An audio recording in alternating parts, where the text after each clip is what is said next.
জীবন সুন্দর, জীবনকে উপভোগ করতে হয়। আমি স্বীকার করি, বিশ্বাস করি এবং দেখেছি, আমার অভিজ্ঞতা। Life is beautiful.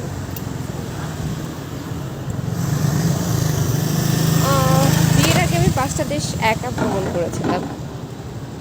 বিদেশ ঘুরতে আমার ভালোই লাগে।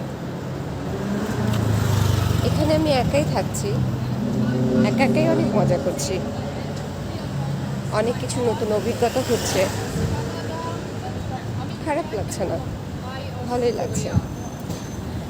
এই কথাগুলো আমি বললাম একটা কারণে, সেটা হচ্ছে যে সকল নারীরা মনে করে জীবন শেষ, বিয়ে হয়েছে, বাচ্চা হয়েছে, জীবন বুঝে গেল, তাদের উদ্দেশ্যে বলা।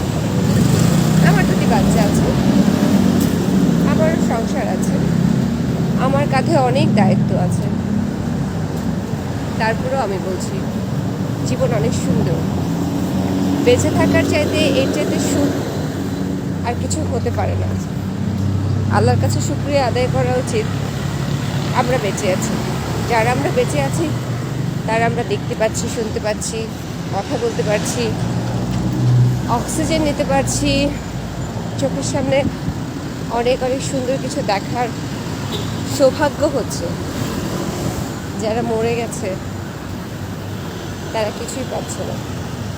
সুতরাং আমার বাবা মারা গেছেন কিছুদিন আগে, আমি খুব ভেঙে গিয়েছিলাম। পরক্ষণেই আবার দাঁড়িয়েছি এটা ভেবে যে মানুষ মারা যাবে, এটা ইউনিভার্সাল, আমি এটা পরিবর্তন করতে পারবো না, এবং এটাকে বয়ে আমি কষ্ট পেতে পেতে কী বা করতে পারবো। তাই ভেঙে না পড়ে নিজেকে দাঁড় করিয়েছি এই বড় শহরে, এবং হাসি মুখে আপনাদেরকে বলছি, যারা আপনারা জীবনে ভেঙে পড়েছেন, হার মেনেছেন, তাদের উদ্দেশ্যে ভেঙে পড়ার কিছু নাই। আবারও বলছি, জীবন সুন্দর, জীবনকে উপভোগ করতে হবে। Life is beautiful.